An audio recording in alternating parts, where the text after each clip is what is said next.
예, 우리가 지난 시간에 교회에 덕을 세운다는 거, 또 질서를 따른다는 것이 무엇인지 계속해서 살피고 있습니다. 그러면서 우리가 마태복음에서 누가복음이죠. 20장 30절에서 하나님은 산자의 하나님이다 라는 것을 살폈습니다. 물론 마태복음에도 나옵니다.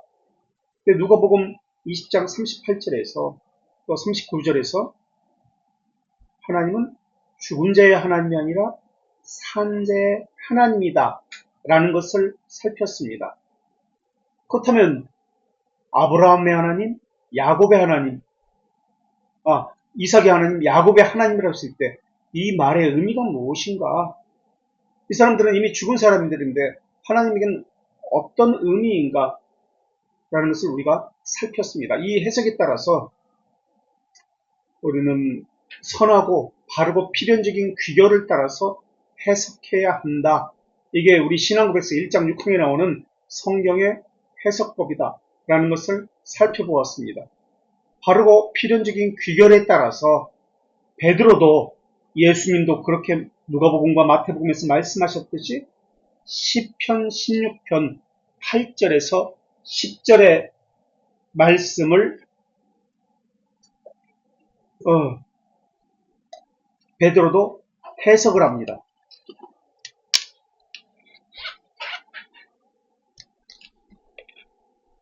시편 16편 8절에서 11절인데요.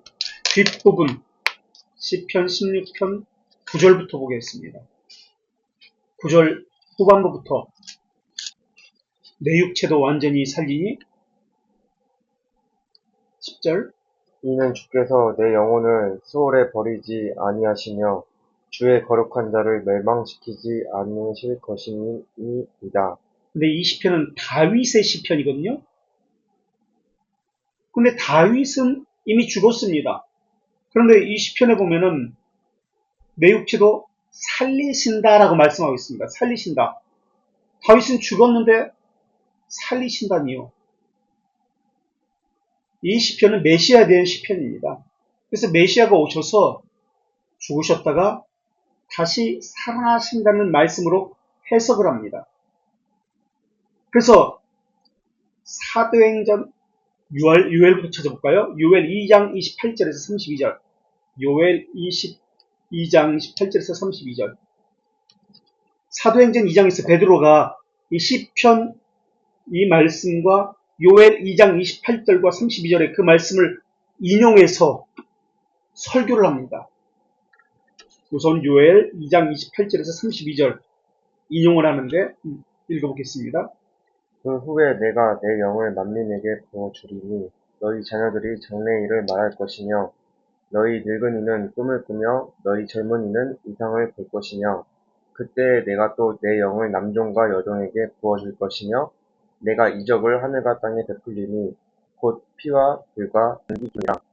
여호와의 크고 두려운 날이 이르기 전에 해가 어두워지고 달이 핏빛같이 변하려니와 누구든지 여호와의 이름을 부르는 자는 구원을 얻으리니 이는 나 여호와의 말대로 시온산과 예루살렘에서 피할 자가 있을 것이니요 남은 자 중에 나 여호와의 부름을 받을 자가 있을 것이니라. 예, 시편의 이 말씀과 요엘의 이 말씀을 가지고 베드로가 오순절 설교를 합니다.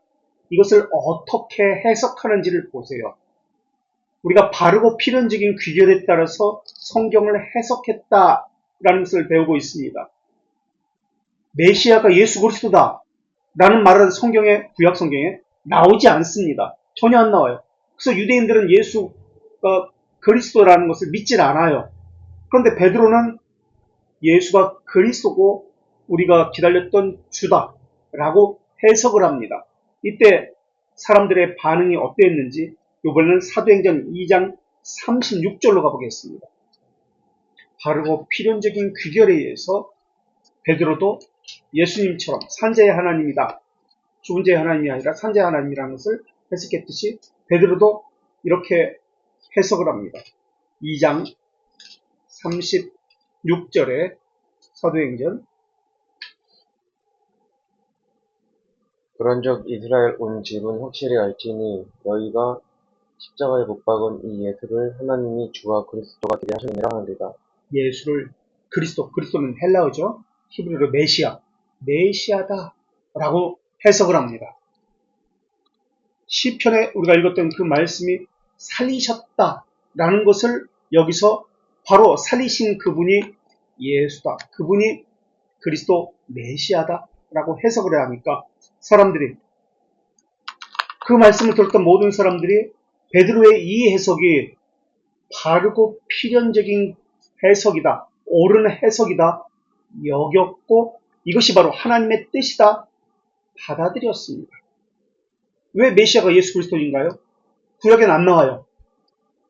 문자적으로 나오지 않습니다. 그래서 유대인들은 구약을 믿지만 예수를 믿지를 않아요. 근데 우리는 이런 해석을 받아들여서 메시아가 예수 그리스도다라는 것을 믿고 있습니다. 도대체 여러분 어떻게 이것을 믿게 된 것이죠? 사람들이 말하니까 믿게 된 것이에요. 예수 그리스도가 창조주요 구속주라고 믿고 있습니다. 왜 그렇게 믿고 있죠? 관습에 의해서 믿고 있는가요?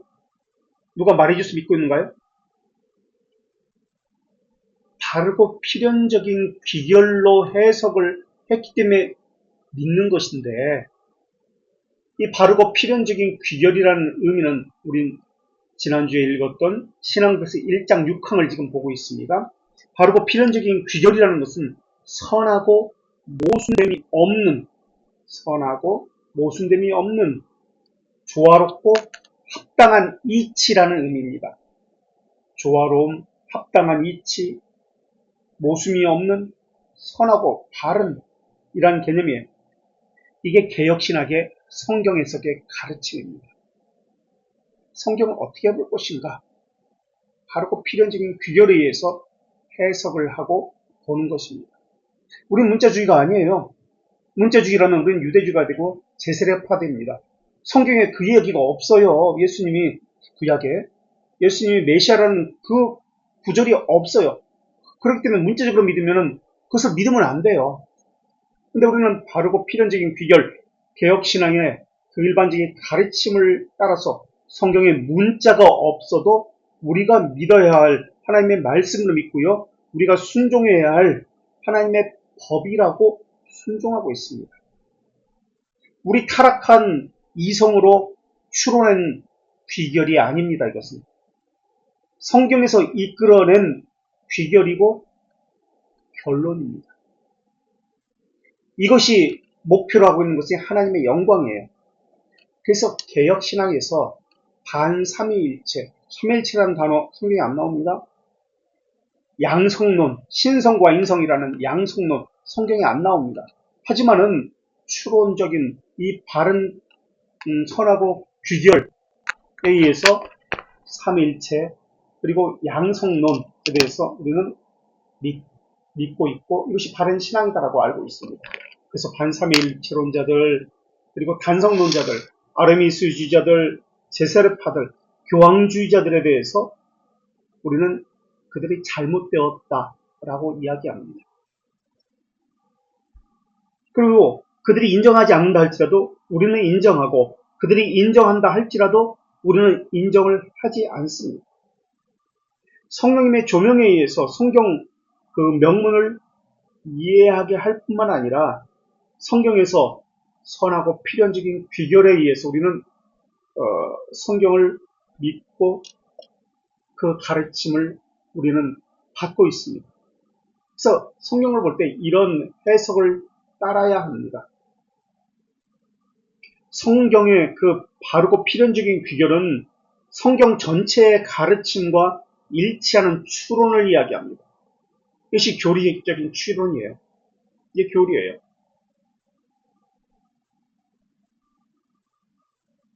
그렇지 않으면 바르고 필연적인 귀결에 따라서 성경을 해석하지 않으면 중세시대처럼 성경을 왜곡하게 되어 있습니다. 오늘날에도 사두개인의 해석이 많습니다. 중세시대의 성경관처럼 그렇게 해석하는 일들이 너무 많습니다. 사두개인의 해석법은 바리새인의 해석법과 성경 해석법과 다릅니다. 사두개인의 해석법은 성경에서 제하는 해석을 합니다. 사두개인은 무엇을 안 믿죠? 바리새인은 무엇을 믿고 사두개인은 무엇을 안 믿죠? 사두개인은 제하는 것을 합니다. 천사도 안 믿고 영도 안 믿고 부활도 안 믿습니다. 그래서 빼내는 작업을 하는 것입니다. 이게 자유주의 신학입니다. 빼내는 것. 율법주의자, 바리새인들은 더하는 신학입니다.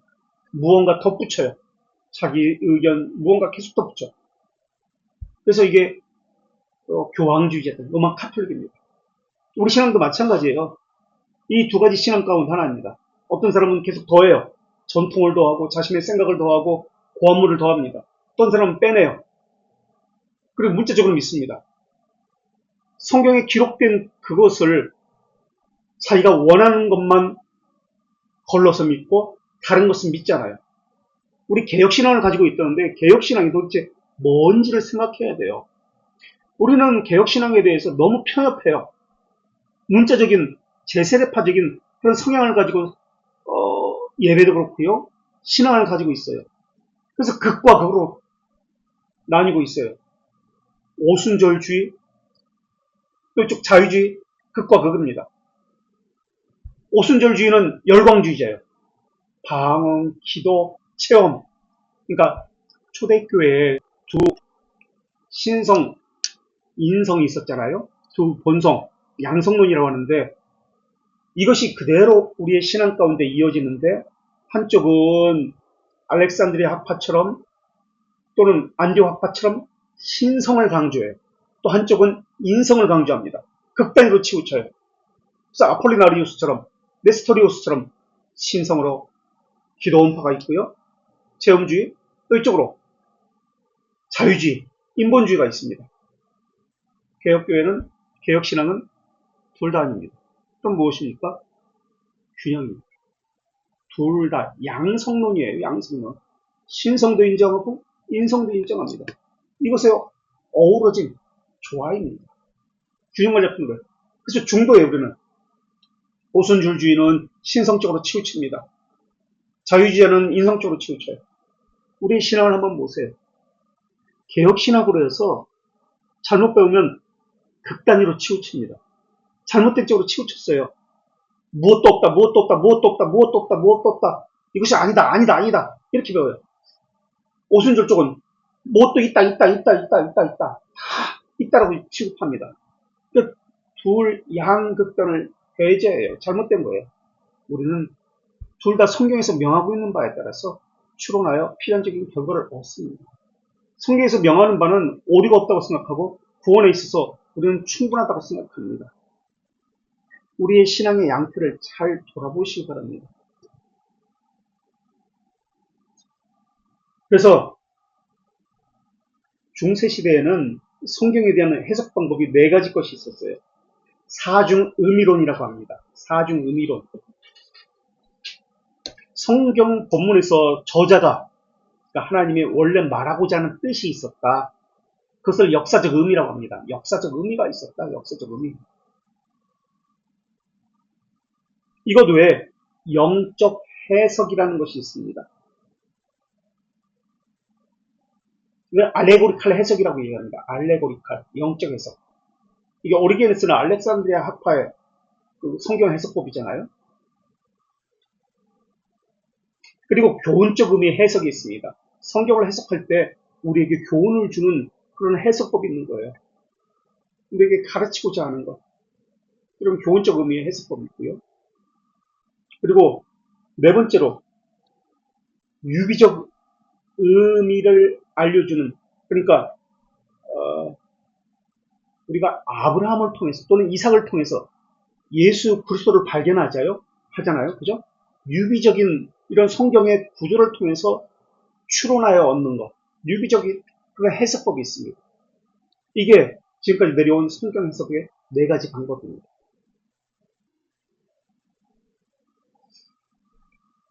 예를 들어서 우리가 마태복음 22장 32절 하나님은 삼자의 하나님이 아니다. 이거 배웠어요. 그죠? 7 아내가 있는데 천국에 가서는 죽어서는 누구의 아내가 됩니까?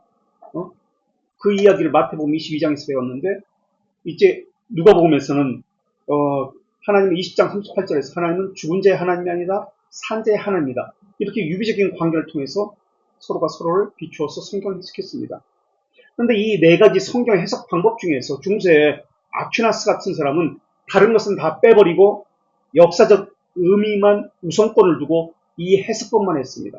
원래 하나님이 뜻하는 것이 무엇이냐? 틀린 건 아니에요. 하나님의 원래 뜻하는 것이 무엇이냐? 그래서 믿음에 있어서 우리 신앙의 실천에 있어서 필연적이고 필수적인 것은 바로 역사적 해석법밖에 없다라고 그렇게 강조했던 거죠. 르네상스에서도 마찬가지예요.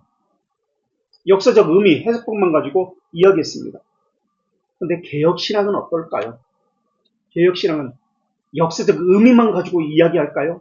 아니에요. 역사적 의미도 이야기합니다.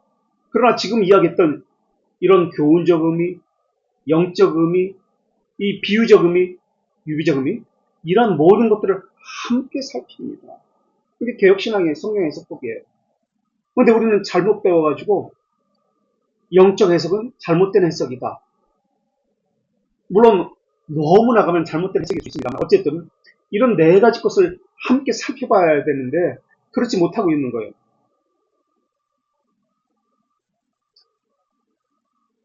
성경에 보면은 이것은 이것이다. 명확하게 주어진 말씀은 그렇게 많지 않습니다. 지금 이야기했듯이 예수가 메시아다. 성경에 없어요. 구약에 삼위일체 성경에 나오지 않습니다. 예수님의 신성, 인성 성경에 나오지 않습니다. 그렇다면 우리는 무엇을 믿을 것인가? 성경에 안 나오니까 믿지 말아야 될 것인가? 이렇게 선명하게 나오는 말씀은 없습니다. 그렇다면 우리 신앙의 고백처럼 선하고 필연적인 규결에 의해서 믿는 것이고 이것을 우리의 삶의 원리로 삼고 신앙을 해가는 겁니다. 그렇다면 선하고 필연적인 규결을 어떻게 해석할 것인가? 그리고 이 네 가지의 성경 해석법을 따라서 우리에게 어떻게 적용할 것인가? 이 문제가 나오게 되어 있습니다. 교회 질서도 마찬가지예요. 교회 정치도 마찬가지예요. 교회 정치도 명문화돼서 이것은 이렇게 해라 나오는 것이 없어요. 거의 없어요. 그래서 이런 바르고 필연적인 규결에 의해서 교회 정치, 교회 질서도 마찬가지로 해야 하는 겁니다. 거기다 하나님은 무질서의 하나님이 아니라 질서의 하나님입니다. 그래서 교회의 표지는 세 가지 가운데 하나가 교회 기강입니다. 그렇죠? 이 바른 정치에서 나오는 거예요. 바른 질서에서 나오는 거예요. 이 질서를 위해서 치리회가 있고 권징이 있는 겁니다. 이것을 무시하고 경멸한 자들을 어떻게 할 것인가?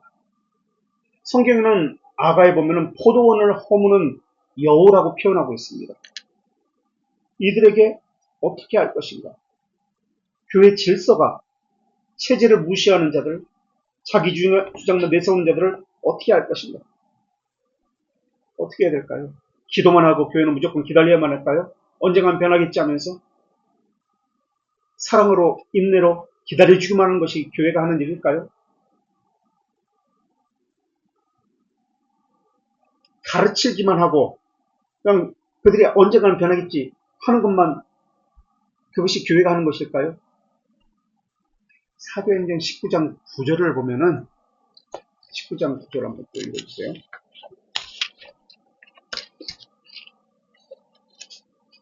초대교회는 이렇게 했습니다. 우선은 19장 9절에 어떤 사람들은 마음이 굳어 순종하지 않고 무리 앞에서 이 돌을 비방하거늘 바울이 그들을 떠나 제자들을 따로 세우고 두란노 서원에서 날마다 강론합니다. 교회의 질서는 내가 하나님의 말씀에 순종한다는 뜻이 내 중심으로 교회를 바꾼다는 뜻이 아닙니다. 성경에 명하는 바에 따라서 그러니까 지금까지 우리가 배웠던 선하고 바르고 필연적인 성경의 규결을 따라서 해석법을 따라서 라는 말입니다. 이것을 위해서 직분도 가르침도 의식도 함께 가는 겁니다. 교회 질서는 크게 네 가지 것을 다루고 있는데요. 첫째, 직분과 직분자에 대한 질서가 있습니다. 직분과 직분자에 대한 질서. 이것은 교회 질서 가운데 가장 우선시되는 질서입니다. 왜냐하면 교회 회의, 예배, 권직 모두 직분자에 의해서 수행되기 때문에 이것을 가장 우선적이고 가장 중요한 질서라고 그렇게 여깁니다. 그래서 성경적 기준에 의해서 철저하게 직분자를 세워야 합니다. 그래서 첫 번째 질서가 직분과 직분자에 의한 질서가 첫 번째 중요한 것이고요. 두 번째 교회 질서는 교회 회의에 대한 질서가 있습니다. 당회, 노회, 총회, 각각의 회의, 책임, 권한, 상호 관계를 다룹니다. 그래서 장로교 헌법에서는 이것을 통상적으로 교회 정치라고 분류합니다. 교회 정치다. 이게 두 번째 교회 질서입니다. 교회 정치. 세 번째는 예배 질서가 있습니다. 우리는 지금 예배에 대해서 배우고 있습니다. 그러나 그 전에 원리를 배우고 있습니다. 예배가 어떻게 생각하게 됐는지, 예배는 어떤 질서에 의해서 있는지, 이 세 번째 예배 질서가 있습니다. 예배는 어떻게 해야 하며, 성령 예식은 어떻게 해야 하며, 이것을 장로교 헌법에서는 예배 지침이라고 이야기합니다. 또는 예배 모범이라고 그렇게 이야기합니다. 그래서 웨스트민스터에서도 예배 모범, 우리도 예배 지침 또는 예배 모범이라고 장로교 헌법에서 그렇게 예배 모범을, 예배 지침을 따로 우리에게 제시하고 있습니다. 그래서 벨지카 32장에 보면은 2절에 벨지카 32장 2절에 보면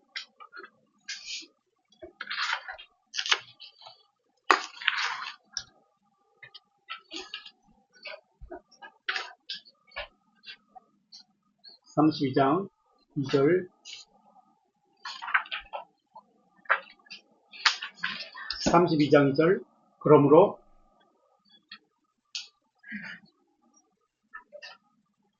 모든 인간적 고함물들과 인간이 하나님께 드리는 예배에 끌어들일 수 있는 모든 법을 거절한다. 그것을 가지고 어떤 방법으로든지 양심을 묻고 강요해서는 안 된다. 예, 인간적 고함물을 가지고 인간의 양심을 억압해서는 안 된다. 예배에 고함물을 끌어들여서는 안 된다. 라고 이야기합니다. 사람이 만든 것을 가지고 양심을 묶으면 안 된다. 그리고 이 양에 구원에 필요한 수단과 양심의 관계는 어떻게 규정 짓습니까? 라고 묻는 것을 지금 이야기하고 있습니다. 구원에 필요한 수단들, 이것과 양심의 관계를 어떻게 규정할 것인가? 교회에서 프로그램을 만들죠. 무슨 행사를 하죠. 이 프로그램을 만들어서 교회에서 행사를 합니다. 그런데 이것은 성경에 근거합니다. 해석을 합니다. 새로운 해석을 덧붙이지 말라는 거예요. 그것을 만들어서 새로운 해석을 덧붙이지 말라는 거예요. 예를 들어서 기도회를 합니다. 이것을 통해서 성경에 근거한다. 우리가 새벽기도, 금요기도, 수요기도, 저녁 9시 기도를 만들었다고 쳐요. 예수님이 저녁 369시도 369시에 기도했다. 그래서 우리도 369시 9시에 기도해야 된다. 기도회를 만들었습니다. 이런 것들이 교회마다 있잖아요. 그래서 저녁 기도가 있어요. 또 새벽 기도가 있어요. 또 낮 12시 기도가 있어요. 이런 새로운 해석을 성경에 근거한다는 것을 가지고 덧붙이지 말라라는 거예요. 성경적이 아니에요, 그것은. 이런 해석은 미신의 시작입니다. 성경이 성경에서 지지하고 있질 않아요. 문자만 가지고 이야기하는 거예요, 지금 이것은. 9시 기도라는 문자만 가지고 이야기하고 있는 거예요. 어떤 행사가, 어떤 절기가 성경에 있다라고 해서 그 절기를 가져서 우리도 해야 한다. 의미를 부여해서 실행하는 것. 그것은 잘못된 해석법입니다. 프로그램을 제정해서 이렇게 새벽기도 안 나오면은 구원 못 받습니다. 이렇게 프로그램을 제정해서 양심을 묻는데 사용하면 안 된다는 거예요. 구원과 은혜의 그 방편은 밀접한 관계를 가지고 있습니다. 그래서 은혜의 방편을 가지고 사람의 양심을 묻기도 하고 또는 풀기도 하는 힘을 행사할 수 있습니다. 그러나 순전한 말씀과 기강, 바른 성례를 인간 전통과 섞어서 사용해서는 안 된다라는 거예요. 그래서 교회 표지가 세 가지잖아요. 그 중에 첫 번째가 말씀 선포인데 여기에 앞에 뭐가 붙죠? 말씀 선포 아니에요. 그냥 뭐죠? 앞에 들어가는 게 순전한, 순수한 말씀 선포예요. 순전한. 이게 첫 번째 교회의 표지예요. 순전한, 순수한. 덮치지 말라는 거예요. 그게. 그냥 말씀 선포만 하는 거예요. 그것을 가지고 어떤 다른 의미를 부여가지고 프로그램을 만들고 하지 마요. 가르침, 말씀 선포에는 세 가지 것이 있죠. 그렇죠? 보이는 말씀, 가르치는 말씀, 그리고 들리는 말씀이 있습니다. 이 순속이 그것만 하라는 거예요. 여기 다른 것을 덮지 말라는 거예요.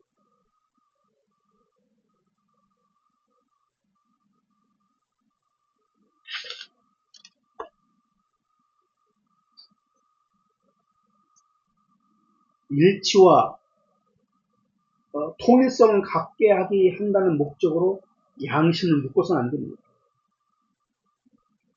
이것이 비성경입니다. 로마 카톨릭은 일치를 위해서, 통일성을 위해서 어떻게 하죠? 제도적 프로그램을 가지고 또는 교황이라는 이것을 가지고 모두가 하나의 교회를 만들어서 일치성을 이야기합니다. 가시적인 것을 가지고 일치성을 이야기합니다. 그리고 양심을 억압합니다. 고해 성사 안 하면 구원 못 받아. 이렇게 이야기합니다. 성지순례 안 하면 구원 못 받아. 피정에 참석 안 하면 구원 못 받아. 이렇게 이야기합니다. 이게 로마 카톨릭이에요. 그것을 안 하면 구원받을 수 없다라고 이야기합니다. 교회의 기강도 순전한 말씀에 기초해야 합니다. 다른 성례도 마찬가지고요. 그래서 첫 번째 순전한, 순수한 말씀 선포를 기초로 이런 모든 것들이 있게 되는 겁니다. 그리고 지체들도 마찬가지예요. 순전한 말씀 선포라는 것은 반대로 이야기하면 회중 측면에서 보면은 순전한 말씀을 받는다라는 뜻입니다. 이것을 따라서 산다, 순종하고 그 다스림 받는다. 이게 기강이라는 뜻이에요. 이것이 있어야 된다는 뜻이에요. 순전한 말씀 선포를 따라서 바르게 듣습니다. 벨지카 32장은 교회 질서와 기강에 대해 고백하는 장입니다. 그러면서 사항에 다시 또 뭐라고 이야기하는지 한번 보세요. 사항 이 목적을 위해 출교나 교회 기강은 하나님의 말씀에 따라 여러 가지 형편에 필연적으로 요구됩니다. 예, 보십시오. 여기도 필연적이라고 나오는데 그 앞에 필연적으로 요구되는데 하나님의 말씀을 따라서라고 나옵니다.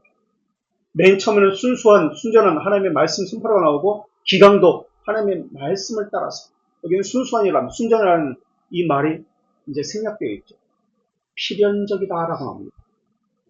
바로 그 필연적인 규율에 의해서 교회의 정치 기관도 실행해야 합니다라고 나옵니다. 그래서 기독교 강요 4권 12장 2절에서는 4권 12장 2항에서는 권장절 좀 권장항 7위회에서 권면했고 목사가 권면하는데도 그래도 듣지 않으면 그래도 자기 마음대로 하면 그 사람을 교회의 배신자, 단절자라고 여겨야 한다. 라고 칼빈이 이야기합니다. 7위회가 권면하고 목사가 권면하는데도 그래도 듣지 않는다면 교회는 그 사람을 배교자, 단절자라고 취급하고 출교해야 합니다. 기독교강요 4권 12장 2항에 나옵니다. 이게 바로 출교예요. 본면에 대해서 순전한 말씀 선포를 전제로 합니다. 순전한 말씀 선포에 순종하지 않을 때, 순전한 말씀 선포를 따른 기강에 순종하지 않을 때, 그는 배교자입니다. 단절자입니다. 그래서 그는 출교해야 합니다. 이것이 참된 교회입니다. 반대로 순종해야 합니다. 이것이 참된 신자입니다. 이렇게 이야기합니다. 여기까지 하고요. 혹시 이 교회 질서에 대해서